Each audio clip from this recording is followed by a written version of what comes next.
everyone, and welcome to Dream Leapers. I'm your host, Harriette Cole, and I'm excited today to introduce you to someone whom I met a few weeks ago at a very special event, the Black Authors Festival, the third annual Black Authors Festival in my happy place in Sag Harbor, New York.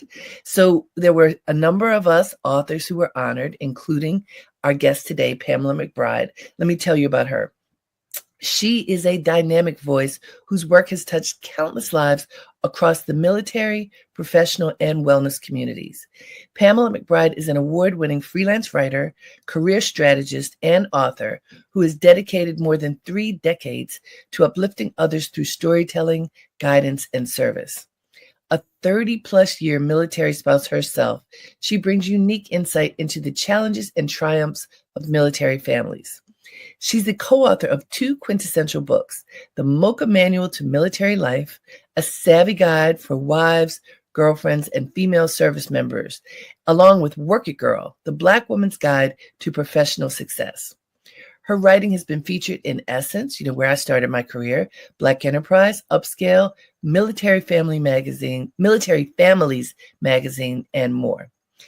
Pamela currently serves as a well-being program specialist for the U.S. Army and was recently honored at the 2025, as I said, Black Authors Festival for her lasting contributions to literature and advocacy. She is here with us today to share her journey and the lessons that she has learned about navigating both purpose and perseverance. Please join me in welcoming Pamela McBride. Hello, my dear. Hello. How are you?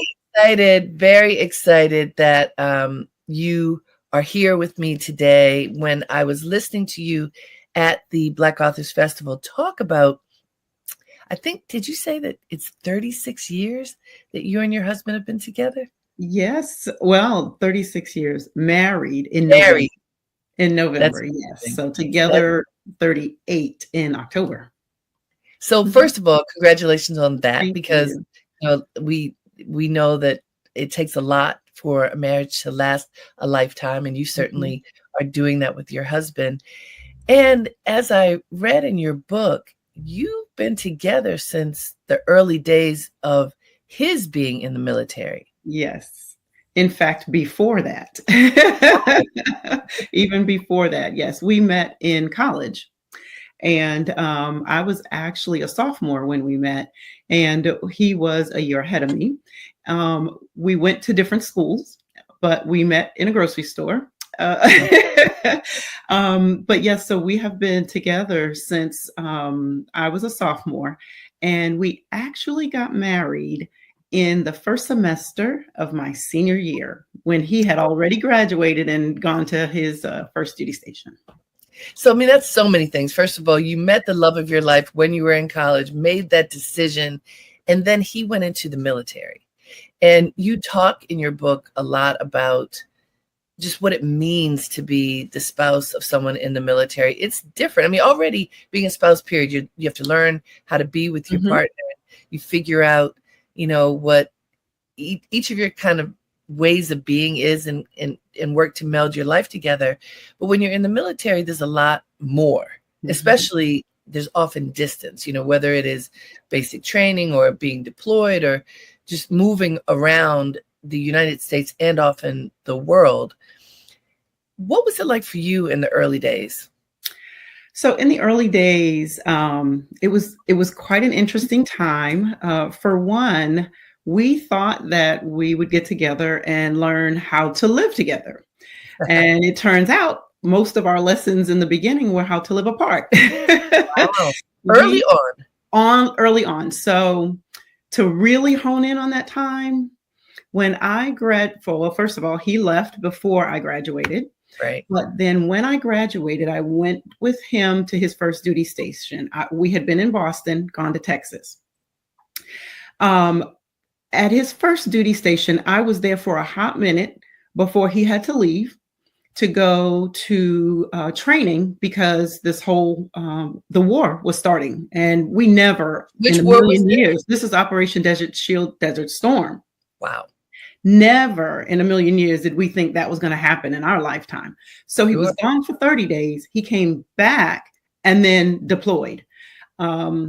to go and fight in that war. And that was something that was totally and completely new to us.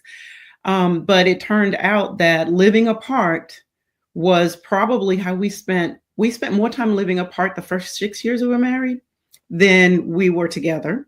And we ended our military career with the last maybe 10-ish years living in separate households in order to, right, in order for our kids to be able to put down roots. We purchased our retirement home, and then he continued to move around, and then we just traveled back and forth. He did most of the traveling, but we did it back and forth. So from the very beginning to the very end, we were living apart a lot. That is something that I think a lot of people don't really think about. I mean, honestly, I've talked to a number of people who, like now, people who are entering the military or who, starting their lives. Many people join the military. It's a secure job. Obviously it's serving the country, but you can get an education affordably. There are a lot of perks that can come from being in the military. And a lot of people I've talked to aren't even thinking for a second that they would be in active duty, because we don't think of active duty as much as perhaps people did many moons ago. Did your husband, why did he join? What was his reason for deciding to be in the military? Well, actually, he was playing football and decided not to play football anymore. And at that time, when you were on the football team in college, you weren't able to work. And so what he did was, when he left the football team, he decided to pursue ROTC. And when he did that, he was able to have a job. When he was able to have a job, that's how we met, because he and I met at the first night of the training session for cashiers at Star Market in Boston, Massachusetts. But that was part of his decision, was that he wanted to serve, obviously, but also that it offered the financial benefit with scholarship and all that.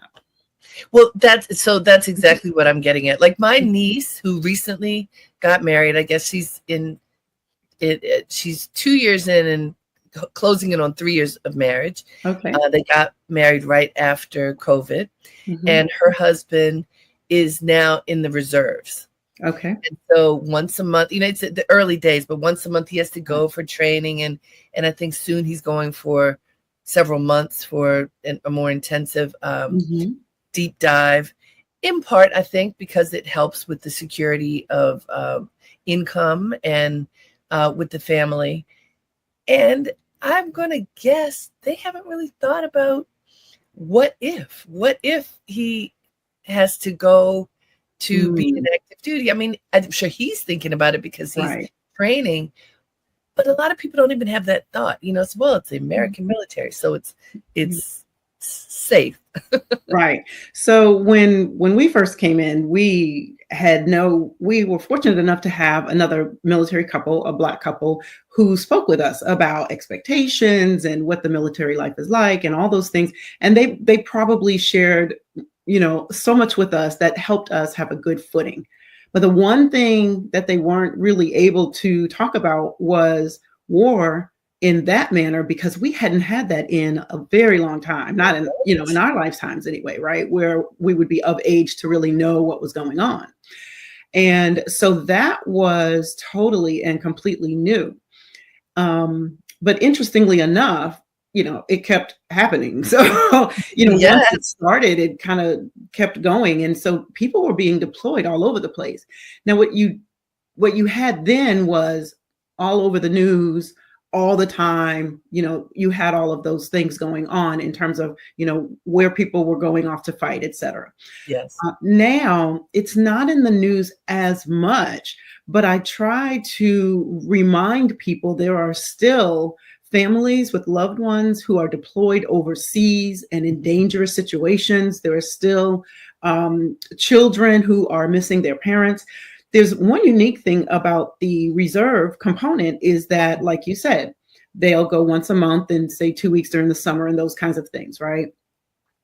But what they don't have is the same support systems that you would have if you were actually on a military installation.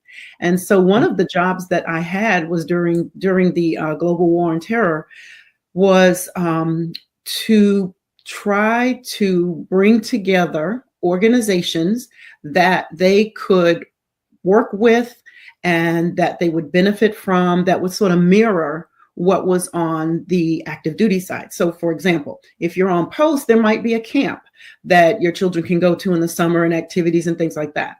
If you're living out in the regular community because you're on reserve, then they don't have access to those camps.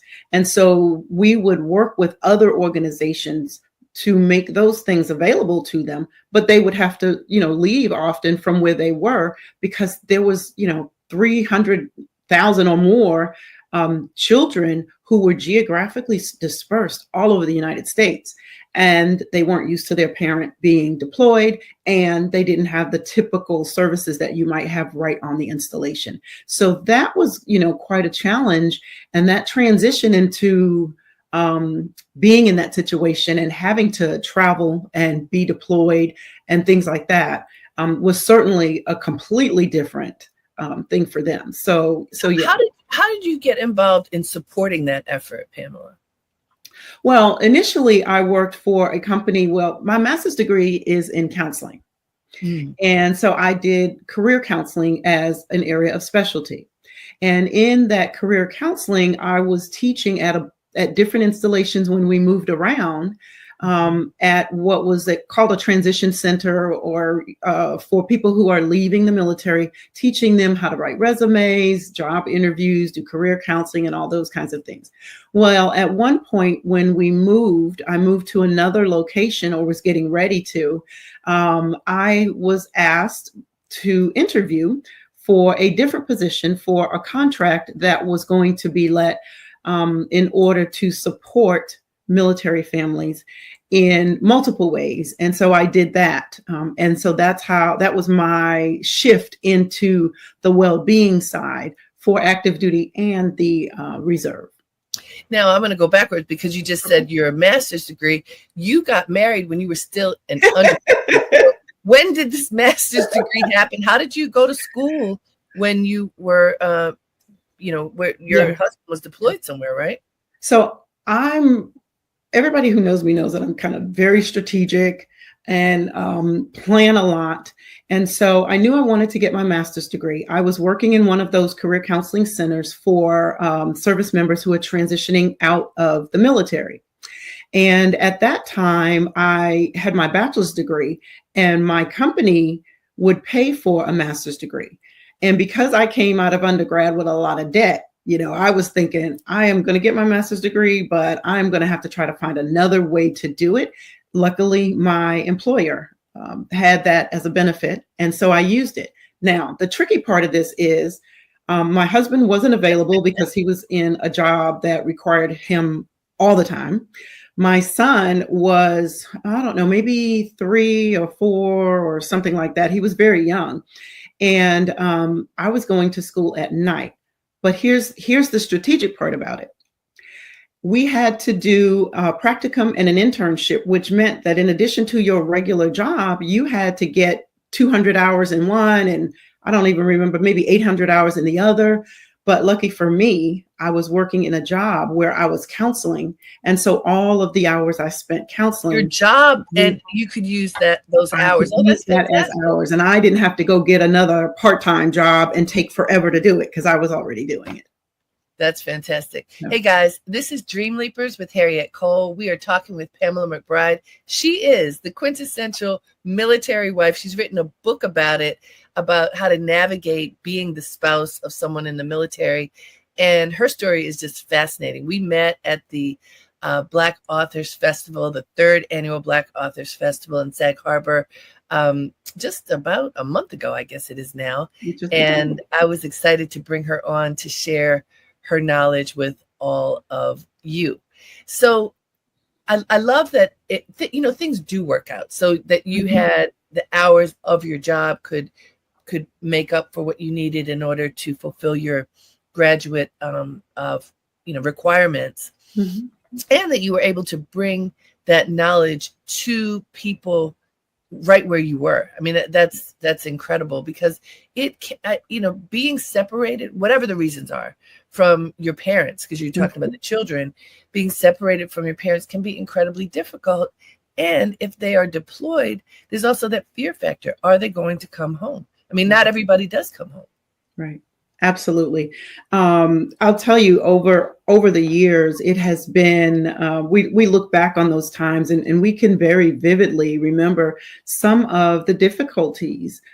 For me, personally, it was kind of double or triple, because, first, as a mom to children whose husband is deployed, or whose dad is deployed, and then me as a wife whose husband is deployed. And then professionally, I was spending, every day, all day, working in a job that required me to try to make life easier for military family members who weren't used to their parents being deployed. And so I was really immersed in it personally and professionally. But it was probably, one of the most satisfying and fulfilling type of work that I did. But it was very, very difficult with the traveling. My husband was deployed. My dad moved to Georgia, and where we are. And he was there to be able to keep the kids, because, my husband was away. And when I had to travel, he would just come here and take the kids to, sports. My kids played sports and did all those things. So he would, jump in when I wasn't here, and then I'd be back in a few days, and, that kind of thing. So dealing with it from, all the way around. But it was so fulfilling. I wouldn't change it. Here's a question, Pamela, because you and your husband, you're married with children, and you have your father coming to help. In America, there are a whole lot of single parent households. So I'm assuming that is also true in the military. How do families manage if they are, you're in the military, you're a single parent, your children are with you? What happens when you have to be deployed, and what happens with your children? So when you come into the military, you are required to have a family care plan. So what happens if, I need to leave? Like you said, for example, with a single parent, there has to be written documentation of who is going to be caring for those children while you're gone. So it's not a mad scramble. Anytime you would have to be deployed, there's a plan already in place. The one thing the military does is plan. Well, that's really helpful though for people, because a lot of people don't plan. Life happens, and then you're like, okay, what do I do with this life that I have created? And so you're saying, but there's structure, and if you don't have a plan, you can't be in the military. Is that right? Basically, yeah.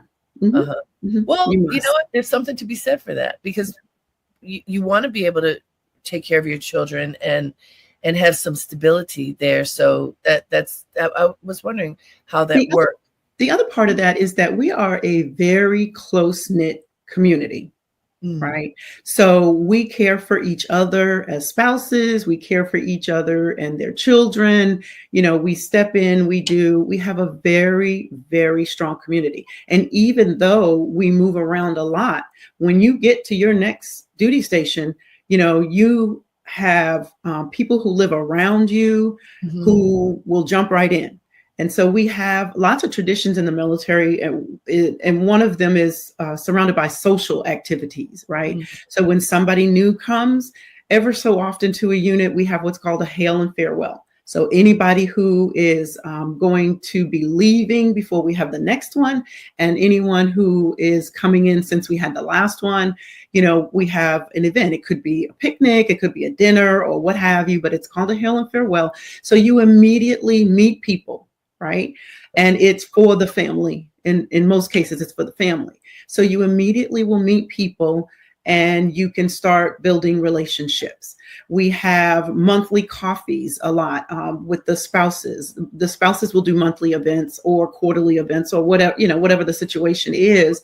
So we have a lot of built-in formal activities. We have military balls and all kinds of things.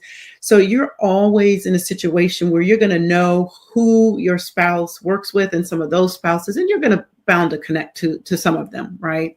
And then, of course, as all parents do, you've got activities that your children are involved in, right? So those are also people that you really build a community around. So that's another thing that military is really good at, is building community around family. So I'm curious, because you've been in a military family for so long, there've been all kinds of changes, including we went from don't ask, don't tell to people, same-sex couples, gay people being in the military, openly in the military. And I know that today there's some questions about how that's changing, but I'm just curious, how welcoming were families to people in the gay community during the time that you were actively in the community?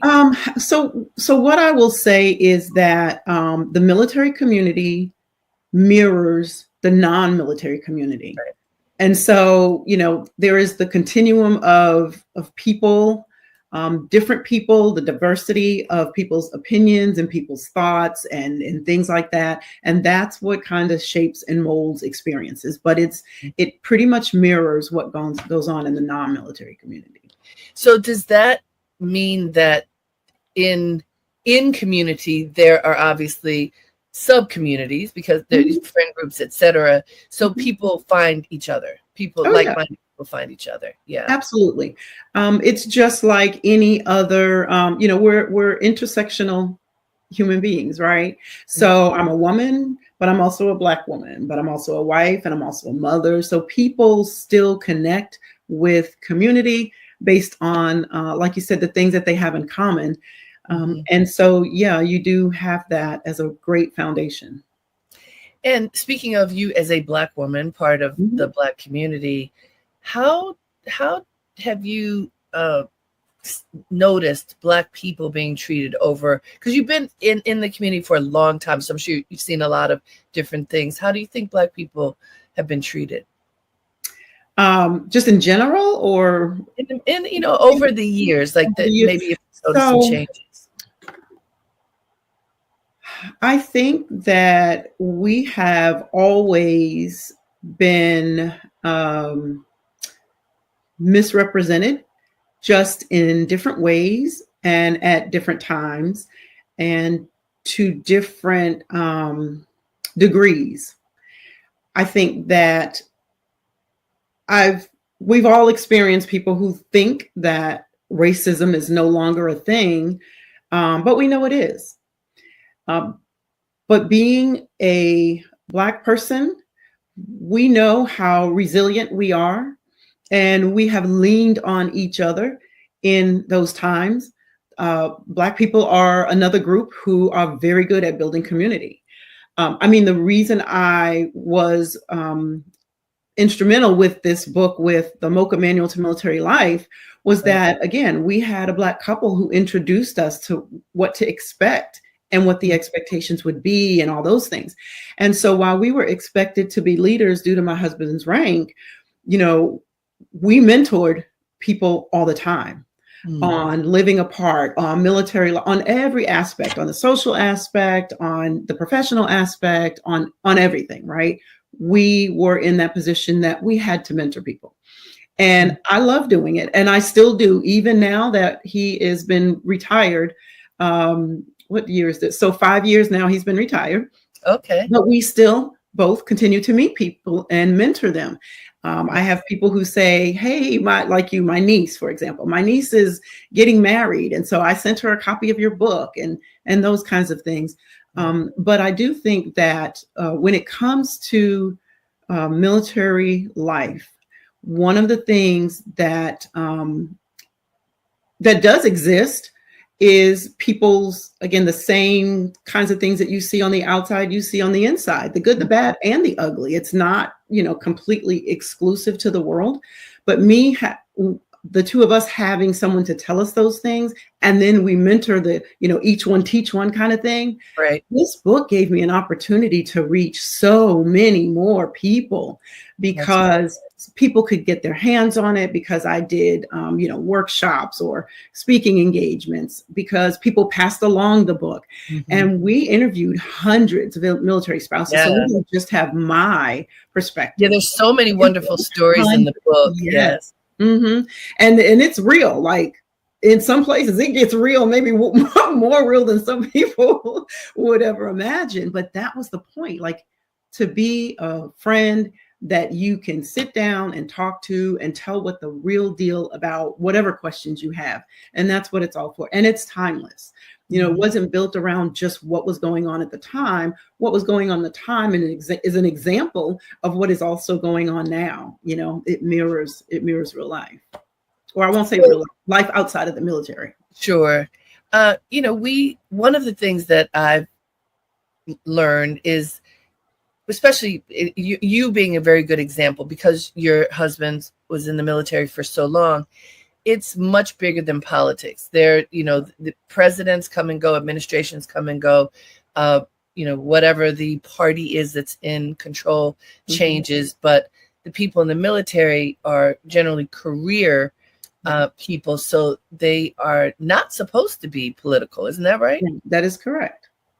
So how does it work though? Because like now we're in a really volatile time in our country, and there are always a lot of questions, and depending upon where you fall on your support of or lack of support of the administration, there's a lot of energy around that. So with the military as an example, top people in the military who typically would have had been in their positions for years and years were immediately let go by the commander-in-chief because they were of a different party. When that kind of thing happens, I'm sure it shakes the military at its core in certain ways. But how do the people who are not at the very top deal with these changes and political shifts? Well, again, it mirrors outside the military, but I'll also say that every administration, whether you are in the military or you're a federal employee or you're neither, right? When a new administration comes in, they have their priorities. Yep. And, if you work for the administration, then you are obligated to, accept what those priorities are and work toward them. But that doesn't mean that you can't have your own personal thoughts or feelings about something. So I would say that to say is that the people who are in the military, they shift in whatever way they have to in terms of what their priority is. But day to day, their dedication is to the American people. And if there's a war, they're going to go off and fight it regardless, right? If they need training, they're going to go off and get that training regardless. And their family members are going to support them regardless. Well, and when you speak about family members, I think of that too. So my father was a judge. My father was in World War II. So he was in the Army. He was a lieutenant in the Army. And then he was a judge much later. And because of his role, he had to be neutral. He could not be on any side of politics. The requirement was to be neutral. And he had us as his family to also be neutral. So if there were protests, if there were the civil rights movement, whatever, we were not under his roof. We were not allowed to do those things. And I'm curious, especially because you have children, what happens if the children feel adamant that they want to be involved in something that may be political? How did you navigate that? So I don't think we had any real hardcore disturbances that I can think of off the top of my mind at that time. My focus was always on taking care of my children. I didn't have a lot of time really a thought for a whole lot of things outside of that, because with my husband being gone, if he wasn't deployed, he was just living apart from us, then we were trying to get back and forth to each other. Mm-hmm. Both of my children played sports year round. So as the parent left here, I've got 2 kids in sports, and both of them were in travel sports. So we were traveling for sports and, this, that, and the other. And so, I can't speak for anyone else, but just for myself. And I think that every family has to make their own decision about how they handle those things and what their thoughts and feelings are, and what actions or inactions they will have as a result of their thoughts and feelings and beliefs. Sure. Hey guys, this is Dream Leapers with Harriette Cole. We are speaking with Pamela McBride. She is an author. She is an advocate for military families, and she has done a ton of research interviewing many, many, many people who are married to folks in the military, and has written a book that gives a lot of insight into that. And we met at the Black Authors Festival this summer in Sag Harbor. And I wanted to bring her on because she has a unique perspective that I think is helpful for a lot of people. Almost every family has somebody in the military. Right. I mean, if you just take a poll, just about everybody has somebody in the military. But we don't often talk about what does that mean? What is the sacrifice? What is life like for the family members who are supporting that person in the military? So, Pamela, for you as a military wife, I'm assuming the numbers have swelled over the years. Also, for wives to be also in the military, that there are many more women in the military, I'm sure, than when your husband first started. Is that right? I would say probably so. There's also a lot more dual military couples. But, some of the ways that the military has changed over time, and some of the ways that just, America has changed over time, really sets the stage for transitions. So the one thing that military families can really thrive in transitions, and a lot of change, because there's a lot of movement. Now, back when we were in, at least earlier on, I think there's a lot more, there was a lot more moving around. Towards the end of our career, they started to try to keep people in the same place for longer, so those kinds of things. Also, when I came in, military spouses were expected to volunteer all the time, and we weren't told we couldn't work, but, a lot of people frowned upon those of us who did work full time. Really? Because if we're working full time, then how could we be supporting all of the military activities and our spouses and things like that? And over time, that has so much changed. The other thing that has changed is, actually having a career. Earlier on, it was military spouses felt as though they kind of pieced together whatever work they did. And then when they move, they're looking for another job and they have to start over and, those kinds of things. But over time, resources became available for training military spouses, for having certifications and things, reciprocal in other states. Also being able to maintain careers and really learn, like every time you move, you're not starting over, you're taking what you have and building upon it. And so there's a lot more resources. I'm a member of the Military Spouse Chamber of Commerce, for example. And who knew that existed? Yes, right. In fact, when I came into government service early on, when my husband's post here in Georgia closed down, they moved to Fort Bragg. And one of the things that was kind of initially so we're not going to move with them, right? And so I'm going to look for federal employment instead of civilian employment. And so there was a military spouse education program. And it was a program kind of like an internship where, they take you on and you train. And after so much time, they hire you on. And so that's how I came into being a veterans employment coordinator for a federal agency, was through the military spouse employment program. Now, at that time, it was just starting. There were very few spouses. I did all the research. I called the organizations and say, did you know there was a military spouse employment program? Right. But now with social media and all of the work that so many people do, we know where those things are, where there's employment opportunities and organizations that can help us. And we definitely use those for education and professional and all those kinds of things. So it has really grown a lot over the years. Mm-hmm. It makes perfect sense. I mean, this is evolution. Right. So I want to talk about the military etiquette, because you write about that in your book. What are some things that people need to know that may be different, but also that just may be refreshers because we don't think about etiquette so much these days? Some of the things I can think off the top of my head would be, so I mentioned that it was a very social setting in military. So when we go to formal balls, they are formal balls, right? So we will be in ball gowns and very formal dresses.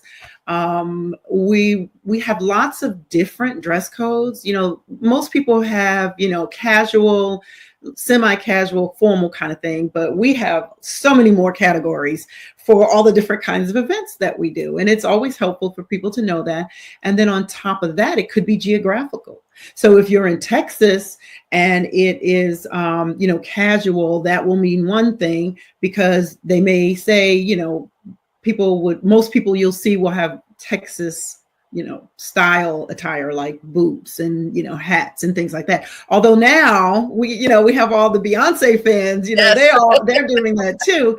But the point is, it's geographical. When we lived in Hawaii, you can be casual. For example, on work, casual Fridays meant that you would wear aloha attire, which means you wear, a dress or a top that fits into that. So that's another thing. Also related to the social aspect is invitations. Very specific ways on how to address invitations, on when they go out, on who gets them, timelines, things like that. What else? There's a lot of traditions about, when you stand, when you sit, when you have your hand on your heart, and those kinds of things. And, and a lot of people know these things. Is there a manual? This is the Mocha Manual to Military Life. So it is in your book. So it is in my book. The rank structures, the etiquette, all the protocol stuff, all of those things, as well as things that deal with relationships, as well as things that deal with being a professional and parenting and moving around all the time. I mean, it really goes the gamut of, every detail that's helpful to know, and then provide resources where you can go to find out even more information and things like that. And so just in general, though, does the military provide a handbook that tells you what those protocols are? So not necessarily handbooks. We've had, other spouses now over time have written books as well, right? But there are classes that you can take. For example, one of them that I used to be a part of was called Army Family Team Building, right? Where you would learn about the language, all the different acronyms and all the rules and all those kinds of things that you would need to know. And they would do them in levels. So you wouldn't get like all this all at one time. You might take the first level and then the second level and third level. So there are different ways to go about getting that training through military organizations. Military One Source is another great place that people would find out, if I need to know things about something specific, where do I go to get that? Mm-hmm. You mentioned moving around. So how many different places have you lived, and what were some of your favorites? So my absolute favorite, I can say right off the bat, was Hawaii. You mentioned Hawaii. I was hoping that was one of them. Yes, for 3 years we lived in Hawaii, and we never came back to the mainland the entire time we were there. Well, my husband did business trips, but we didn't come back. We did everything there was to do. We told our family members, hey, we're here for 3 years. You better get over here. You got a place to stay, and that kind of thing. So that's probably my favorite place. And tell me something, when you lived there Mhm. and in these other places, did you live on the base or did you have a separate home? So more often than not, we lived outside of post. But in Hawaii, we lived on post. Okay. In Hawaii, we did live on post, but all the other places, there's only a couple that we actually lived on post. Okay. And so what does that mean when you live on post? So that means it's almost like a little city that has everything, or big city that has everything that you might need kind of encompassed, in that, where we're all in a community. We have community centers, we have the grocery stores, we have the exchange, which is, the big, I don't know, whatever store you want to call it, where you can get everything in there. We have, sometimes there's places to have your car fixed, and all of these kinds of things. And there, you lived in a separate house. Mm-hmm. Yes. Yeah. Okay. Yes. So these are just houses. There might be separate houses, and there are townhomes, and there are apartments. Especially, say, like for younger soldiers, they might have them in an apartment style home. But there's a variety. We lived off post in a lot of places too. And that was just based on a choice. We made the decision what we wanted to do. And so, we did it that way. Mm-hmm. It's so fascinating, because if you're not in it, you're like, oh, what is it like? So looking through the window of your experience, just kind of learning about it for your children. I know you write about this in the book too, that one great thing is that children, especially if they're traveling a lot with the family, are often exposed to other languages, certainly other cultures, but also it can be tough for children to have to pick up and move when they're building friendships and relationships, and then suddenly, 3 years later, they are going someplace completely different. Or two or one. Right. So what was that like for your children, and how did they navigate that? So my son went to like 6 different schools by the time he was 7. Like, he moved a lot. When we decided to buy our retirement home, he was in 5th grade. And so he went from 5th grade all the way through high school in outside of Atlanta, where we live. And that's why you decided to stay. It was too much moving? Well, part of it, because we did move for 20 years. But we also anticipated my husband was going to retire when he got to around 20 years. But as he got each additional promotion, we would talk about it, as a family, and kind of say, so this is what this would look like. This is where, what have you. And so we would talk it through, and so decide whether that was going to happen or not, which it kept happening. Now, my daughter, when we bought this home, my children are 7 years apart. So she was just in kindergarten. So she never did have to do all that experience. Right. But for my son, sports and school were the two things that was going to happen wherever we go. Right. And so that's where he got connected to a lot of the people he got connected to. And then we move, and it's more sports. Children these days, they have the advantage of social media. Right. My son didn't have the social media, but interestingly enough, he was in college, and even after college was still connected with some people through social media, even that he had been connected with, in 1st or 2nd grade, or, what have you. So, there is some good thing about social media, being able to kind of keep people connected. But really for him, it was more the sports and school. And for me, it was, my professional work and my writing and stuff like that too. And so your husband reached a very high level, brigadier general, right? Correct. What is, tell us lay folk, what does that mean, and what was his work? His work, it was very big picture. one of his positions was the 55th Quartermaster General, and what that means basically is that we were in what was Fort Lee and then Fort Gregg Adams, and it had to do with so many different things. It was training, it was mortuary affairs, it was a whole lot of things. But at that point, suffice it to say, it's just a huge portfolio of work and people and organizations, that fall under them. Mm-hmm. So I would sum it up like that. That's something. Hey guys, this is Dream Leapers with Harriette Cole. We are talking with Pamela McBride. She has written a book all about how to navigate being a military spouse, and it's just fascinating listening to the stories about living in the military. Mm-hmm. Most of us, as I mentioned before, have military folks in our families, but we don't usually get this bird's eye view. So I thank you for sharing it with us. So now your husband's retired. You are living in the home that you purchased years ago as your retirement home. What is life like today? So what life is like today is that, we try to do as much traveling as we can, spending time with family, with my daughter, their cousins, our cousins and those kinds of things. My husband is doing some consulting with the military, and he's always on the phone mentoring people. They'll call for his advice and his insight onto things. And for me, it's kind of the same thing.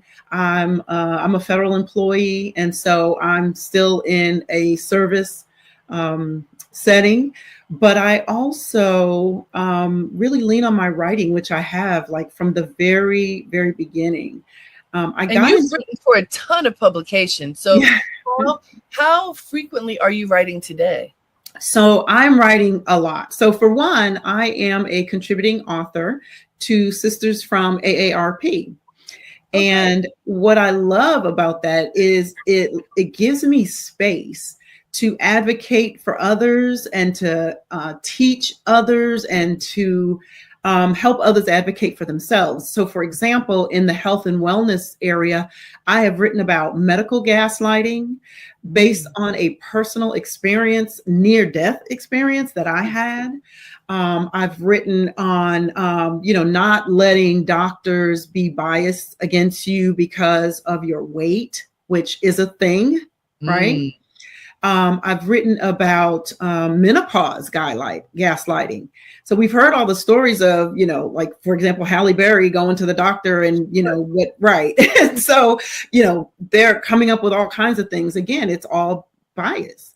And so for me, being able to talk about health and wellness, the serious sides, again, like with both of my books, I get to talk about things that are important to me, important to us, that, we need to know, and ways that we can advocate for ourselves.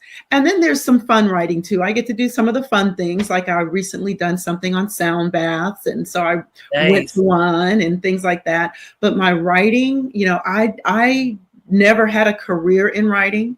I just love to read from as long as I can remember.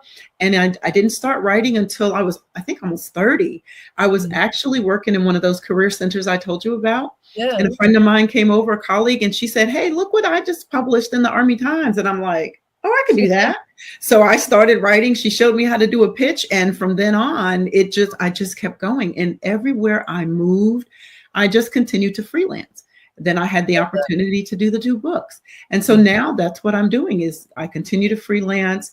And it has been the one thing in terms of foundation that's a passion of mine, that has been over the years, that I absolutely love. I can do as much or as little as I like to. At this stage, since I'm not running around with small kids anymore, I'm trying to do a lot more writing. I do want to write a 3rd book. And I'm just looking at all kinds of opportunities with writing and speaking. Well, I love that, this show is Dream Leapers. It's all about taking the time and having the courage to access those dreams and manifest them. And it's wonderful to hear that you're doing it. Thank you so much for sharing your insights about military life with us. I think that everybody listening will benefit because, as I said, we all have somebody in the military in our families. Right. Thank you so much. It was lovely to meet you and glad that we could bring you on to Dream Leapers. And I look forward to staying in touch. Harriette, thank you so much. I sure appreciate sharing our military story. And just know that, as I said a couple times, military life mirrors life outside the military. So we all deal with transitions and we all deal with rules and all those kinds of things. And so, even if you're not military, it makes a great gift. It makes a great thing just to read on your own. And, also being involved in the Armed Services Arts Partnership, it's an opportunity for me to be on that board and to encourage military members and supporters to know what we've got going on. So thank you for the opportunity, and I can't wait to chat again. Sounds good. And thank you to all of you for tuning in. I hope that you gained as many insights as I did. Until next time, have a great day and make it count.